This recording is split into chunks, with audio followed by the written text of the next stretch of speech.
Bismillahirrahmanirrahim. Assalamualaikum warahmatullahi wabarakatuh dan salam sejahtera. Apa khabar tuan-tuan dan puan-puan? Saya mendoakan bahawa tuan-tuan dan puan-puan sentiasa dilindungi semasa pandemik COVID-19 ini dan begitu juga keluarga tuan-tuan dan puan-puan. Terlebih dahulu saya ingin memanjatkan kesyukuran kehadirat Ilahi kerana dengan limpah dan kurnianya kita dapat sama-sama pada hari ini. Tuan-tuan dan puan-puan yang saya hormati sekalian, sesi persekolahan bagi tahun 2021 telah bermula pada 20 Januari. Kementerian Pendidikan Malaysia telah mengumumkan bahawa sesi persekolahan akan bermula dengan menggunakan kaedah PDPR, iaitu sesi pengajaran dan pembelajaran secara atas talian kerana Kerajaan Malaysia telah mengumumkan bahawa negeri Pulau Pinang yang tertakluk di bawah Perintah Kawalan Pergerakan sehingga 18 Februari. Tuan-tuan dan puan-puan, memandangkan sesi pengajaran dan pembelajaran akan dijalankan melalui atas talian ataupun offline. Tuan-tuan dan puan-puan dinasihatkan untuk menyediakan kemudahan yang sesuai untuk anak-anak tuan-tuan dan puan-puan hadir bersama dengan guru semasa sesi PDPR dijalankan. Bagi pihak sekolah, kami telah menyediakan grup WhatsApp bagi setiap kelas di sekolah ini. Tuan-tuan dan puan-puan bolehlah berkomunikasi dengan guru-guru melalui talian media ini. Guru-guru akan menggunakan pelbagai bentuk media untuk menyampaikan pengajaran dan pembelajaran harian mereka sama dalam bentuk Google Meet, download video, rakaman video, Google Form untuk latihan dan sebagainya. Komunikasi guru dan murid-murid akan disampaikan melalui grup kelas. Saya amat berharap agar para ibu bapa dapat menyediakan ruang masa dan kemudahan yang sesuai untuk anak-anak agar dapat mengikuti PDPR yang dijalankan oleh guru, walaupun PDPR ini dijalankan secara online atau offline. Murid-murid adalah wajar untuk hadir dan mengikuti PDPR yang dijalankan oleh guru-guru. Tuan-tuan dan puan-puan, sesi persekolahan sudah bermula. Anak-anak tuan-tuan dan puan-puan perlu hadir ke sekolah sama ada dalam bentuk online atau offline dan kehadiran mereka akan dicatat dan direkodkan. Paling penting sekali adalah pentadsiran bilik darjah akan berjalan seiring dengan PDPR yang dijalankan oleh guru. Apakah pentadsiran bilik darjah? Dan bagaimanakah guru-guru akan menjalankan pentadsiran? Ikutilah video ini sehingga tamat. Tuan-tuan dan puan-puan, pentadsiran bilik darjah terbahagi kepada dua komponen. Komponen yang pertama adalah komponen akademik. Komponen yang kedua adalah komponen bukan akademik. Komponen akademik terbahagi kepada dua, iaitu pentadsiran berpusat yang diuruskan oleh lembaga peperiksaan seperti peperiksaan UPSR. Sementara komponen yang kedua adalah pentadsiran bilik darjah. Hari ini kita akan bincangkan tentang pentadsiran bilik darjah. Pentadsiran bilik darjah akan dijalankan oleh guru-guru semasa PDPC melalui 5 aktiviti yang saya akan terangkan dalam slide berikutnya. Komponen yang kedua adalah komponen bukan akademik yang terbahagi kepada dua pentadsiran, iaitu PAJSK, pentadsiran aktiviti jasmani sukan dan core curriculum. Yang kedua adalah ujian psikometrik yang dikelolakan oleh unit bimbingan dan kaunseling. Para ibu bapa yang saya hormati sekalian, pentadsiran berasaskan sekolah akan dikelolakan oleh guru-guru sama ada dijalankan dalam bentuk lisan ataupun secara bertulis. Oleh itu amat penting sekali para ibu bapa mengawasi sebarang aktiviti yang dijalankan oleh guru dapat diikuti oleh anak-anak, tuan-tuan dan puan-puan. Terdapat 5 jenis aktiviti pentadsiran yang akan dijalankan oleh guru berdasarkan kesesuaian semasa. Aktiviti yang pertama adalah soal jawab. soal jawab sama ada dalam bentuk lisan ataupun bertulis dalam bentuk kuis. Aktiviti yang kedua adalah permainan dalam pembelajaran. Permainan dalam pembelajaran dijalankan oleh guru akan mencatat pentaksiran bersandarkan pelibatan dan juga hasil kerja murid. Aktiviti yang ketiga adalah mengajar sambil bercerita.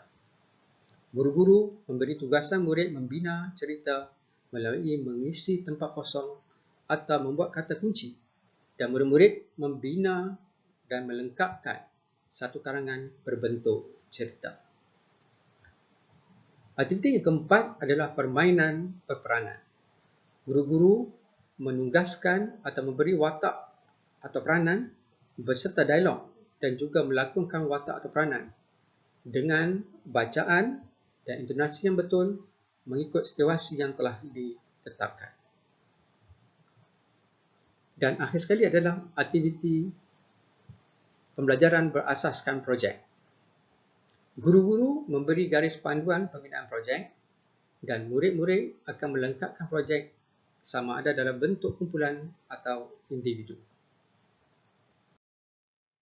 Seterusnya tuan-tuan dan puan, PJSK ataupun pentaksiran aktiviti jasmani, sukan dan core curriculum terbahagi kepada 3 bahagian, iaitu SEGAK dan BMI, core curriculum dan juga extra curriculum.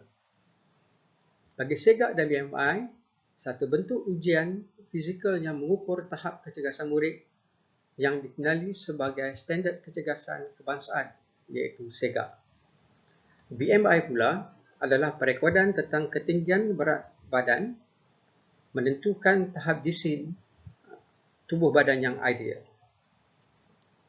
Bagi bahagian yang kedua adalah core curriculum yang terbahagi kepada 3 komponen yang melibatkan pentaksiran murid-murid tahun 3 hingga 6, iaitu melibatkan pentaksiran murid-murid dari segi penglibatan, perjawatan, tanggungjawab, kehadiran dan pencapaian dalam komponen-komponen dalam sukan dan permainan seperti di sekolah ini, olahraga, bola sepak dan memanah. Bagi kelab dan persatuan, kita ada kita semula, kelab bahasa dan juga kelab agama Islam. Bagi badan unit beruniform, sekolah ini menjalankan aktiviti bagi tunas kadet remaja sekolah ataupun PKRS dan juga PBSM, Persatuan Bulan Sabit Merah.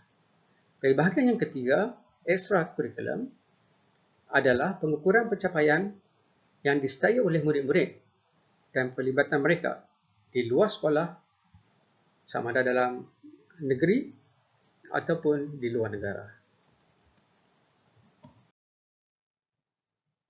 Para hadirin yang saya hormati sekalian, seterusnya adalah pentaksiran psikometrik. Pentaksiran psikometrik terdiri daripada 2 jenis ujian. Yang pertama adalah ujian aptitude. Bentuk ujian yang mengukur kebolehan semua jadi dan juga kebolehan yang diperoleh atau dipelajari. Seterusnya adalah inventory dan personality. Satu bentuk ujian yang bukan wajib bagi semua murid tetapi dibuat untuk keperluan khas seperti keperluan kaunseling ataupun kelayakan ke sekolah keperluan khas.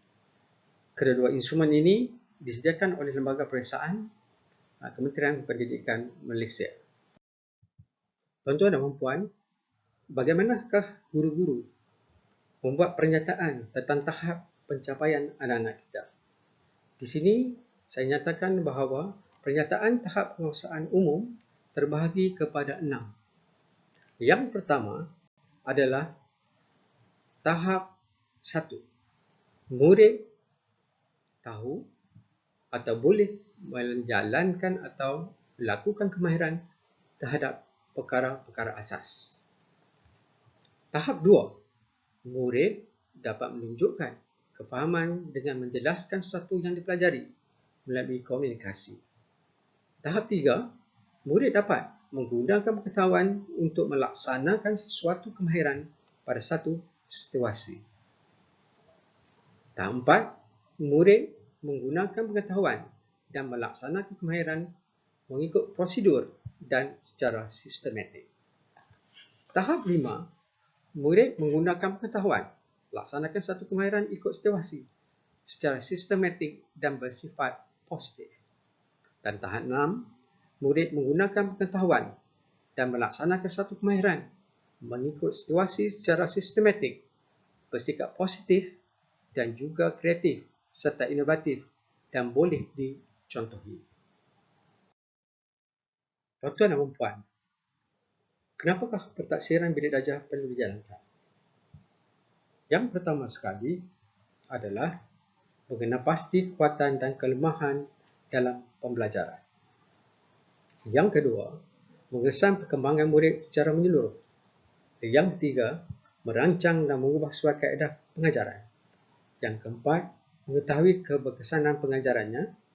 Dan yang kelima, mengambil tindakan susulan yang sesuai.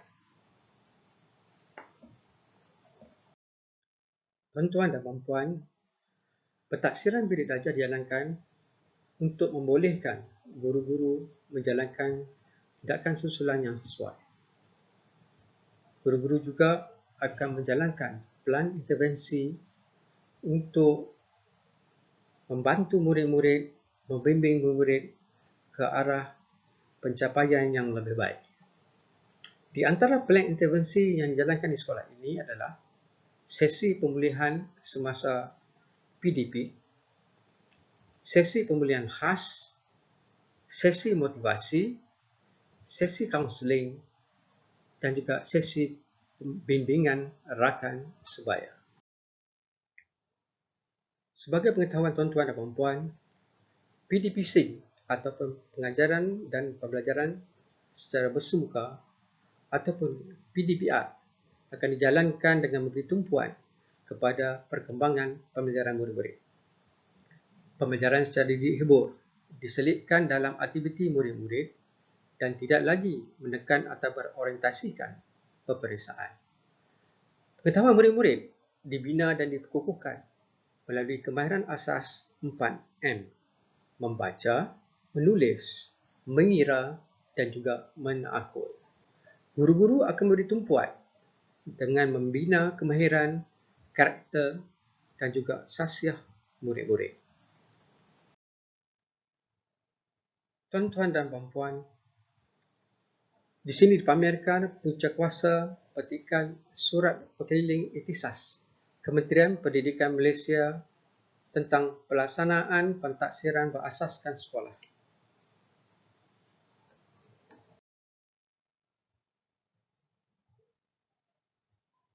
Tuan-tuan dan puan, bilakah tuan-tuan dan puan akan melihat pencapaian anak-anak tuan-tuan dan puan? Pentaksiran bilik darjah dijalankan daripada semasa ke semasa. Pelaporan pentaksiran bilik darjah akan dibuat sebanyak 2 kali setahun. Cetakan pelaporan akan dibuat mengikut keperluan.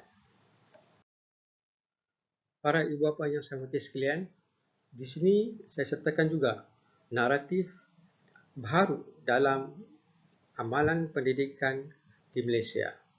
Tuan-tuan dan puan dapat lihat melalui Pelan Pembangunan Pendidikan Malaysia 2013 hingga 2025 telah merangka titik-titik di dalam perkembangan murid-murid untuk mengoptimumkan kemenjadian murid.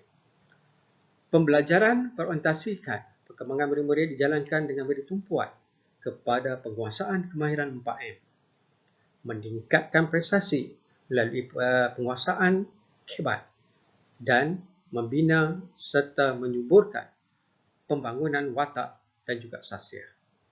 Perubahan pedagogi iaitu kaedah pendekatan dan teknik pengajaran dijalankan.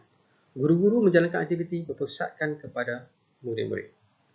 Guru-guru juga diberi nilai tambah dalam kemahiran PDPC melalui bimbingan pegawai SIP Plus dan juga pegawai SISC Plus daripada Pejabat Pendidikan Daerah Timur Laut, Rakan Kepimpinan Sekolah elit dan juga guru-guru juga sentiasa berbincang dan mengadakan perkongsian pintar bersama guru-guru yang lain dari ruangan PLC, iaitu Komiti Pembelajaran Profesional. Pemantauan dan perancangan pendidikan murid-murid sentiasa dijalankan daripada semasa ke semasa melalui aktiviti guru-guru seperti dialog prestasi murid-murid, perundingan dan juga konsultasi. Hadirin sekalian, pelaksanaan pentaksiran bilik darjah akan dijalankan pada semua mata pelajaran. Bilik darjah yang ditunjukkan di sini, aktiviti pembelajaran dijalankan menepati kurikulum dan pendekatan pembelajaran abad ke-21.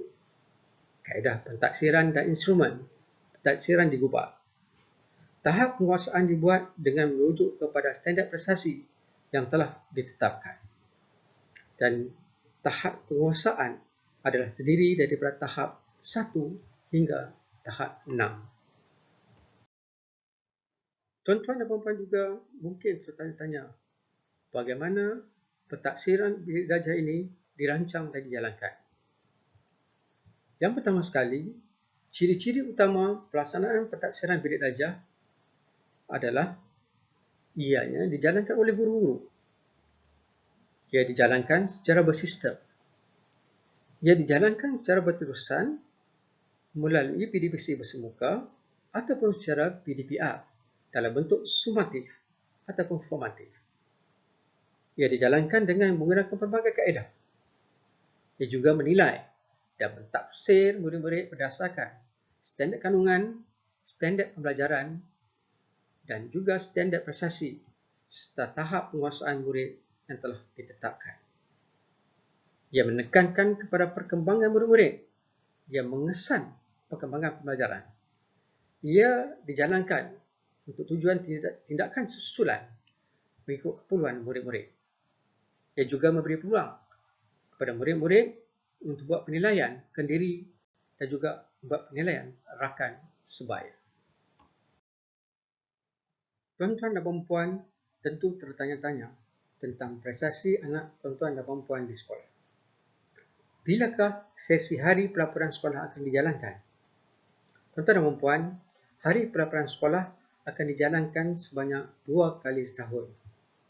Sesi pertemuan antara guru dan juga murid akan melaporkan perkembangan anak tuan-tuan dan puan-puan sama ada dari segi pelaporan perkembangan akademik maupun yang lain-lain. Untuk mengetahui apakah yang akan diberikan semasa hari pelaporan sekolah nanti, ikutlah slide yang seterusnya. Hadirin hadirat yang saya hormati sekalian, di sini saya berikan 2 contoh pelaporan yang akan diberikan kepada tuan-tuan dan puan-puan pada hari pelaporan sekolah. Yang pertama sekali adalah pelaporan perkembangan akademik yang di sebelah kiri itu. Dan yang kedua adalah pelaporan PJSK, iaitu pentaksiran bagi jasmani, sukan dan juga core curriculum. Setelah tuan-tuan dan puan-puan mendengar penjelasan saya tentang pentaksiran berasaskan sekolah, mungkin ada lagi beberapa soalan kebiasaan yang akan diajukan oleh para ibu bapa. Mungkin tuan-tuan dan puan-puan akan bertanya, bagaimana jika anak saya ingin berpindah sekolah? Jawapannya adalah perekodan atau pelaporan anak-anak tuan-tuan dan puan-puan akan disediakan oleh pihak sekolah. Jika tuan-tuan dan puan-puan tidak sempat untuk mengambilnya, pihak sekolah akan menghantar perekodan tersebut ke sekolah baru ataupun alamat baru tuan-tuan dan puan-puan. Soalan kebiasaan yang kedua, boleh dapatkan salinan rekod perkembangan anak saya? Boleh. Pihak sekolah akan sediakan salinan mengikut keperluan dan permintaan tuan-tuan dan puan-puan. Bila pihak ibu bapa atau waris akan dapat berbincang dengan guru-guru, tuan-tuan dan puan-puan akan diberi ruang dan peluang untuk bertemu dengan guru mata pelajaran dan juga guru kelas untuk membincangkan perkembangan anak tuan-tuan dan puan-puan. Apa yang saya boleh bantu anak saya untuk meningkatkan penguasaan anak saya? Para ibu bapa perlu lebih peka terhadap aktiviti yang dilalui oleh anak tuan-tuan dan puan-puan di sekolah. Pantau hasil kerja anak-anak mereka. Periksa perkembangan mereka. Bantu ulang kaji. Selalu berkomunikasi dengan guru. Nasihat saya, jangan risau tentang pencapaian anak kita. Kita perlu risau bila anak kita tidak mahu belajar. Akhir kata tuan-tuan dan puan-puan, terima kasih kerana meluangkan masa untuk mendengar penerangan saya berkaitan pentaksiran berasaskan sekolah. Saya berharap agar segala info yang saya kongsikan pada hari ini dapat memberi kefahaman kepada semua ibu bapa waris SK Hutchings. Marilah kita sama-sama menjadi rakan kongsi kepada kejayaan anak-anak SK Hutchings. Salam bahagia, salam wadah pendidikan daripada saya. Stay safe, stay at home. Kita perangi pandemik wabak COVID-19. Komitmen kejayaan kesejahteraan adalah ramuan kehidupan yang harmoni. Sekian, wabillahi taufiq wa hidayah. Wassalamualaikum warahmatullahi wabarakatuh. Bye-bye.